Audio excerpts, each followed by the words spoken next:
Hi friends, എല്ലാവർക്കും പുതിയൊരു വീഡിയോയിലേക്ക് സ്വാഗതം. അപ്പോൾ ഇന്ന് നമ്മൾ എലിഫന്റ് ടൂത്ത് പേസ്റ്റാണ് ഉണ്ടാക്കാനായിട്ട് പോകുന്നത്.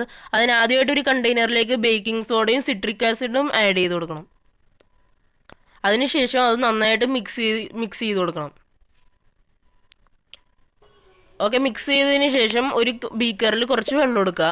അതിലേക്ക് ലിക്വിഡ് സോപ്പ് ചേർത്ത് കൊടുക്കുക. ലിക്വിഡ് സോപ്പ് ആഡ് ചെയ്തതിന് ശേഷം അത് നന്നായിട്ട് മിക്സ് ചെയ്ത് കൊടുക്കുക.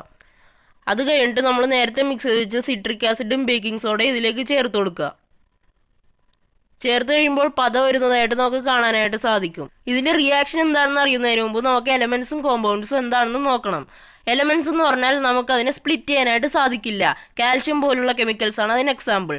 കോമ്പൗണ്ട്സ് എന്ന് പറഞ്ഞാൽ അതിനെ രണ്ടോ അതിൽ കൂടുതലോ കമ്പോണൻസ് ആയിട്ട് സ്പ്ലിറ്റ് ചെയ്യാനായിട്ട് സാധിക്കും. ഉദാഹരണത്തിന് നമുക്ക് വെള്ളത്തിനെ ഹൈഡ്രജനും ഓക്സിജനും ആയിട്ട് സ്പ്ലിറ്റ് ചെയ്യാനായിട്ട് സാധിക്കും.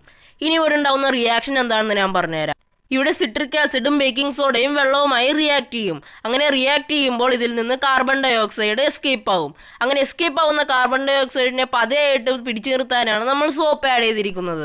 ഇതുപോലുള്ള എക്സ്പെരിമെന്റ് വീഡിയോസിനായി സബ്സ്ക്രൈബ് ചെയ്യൂ.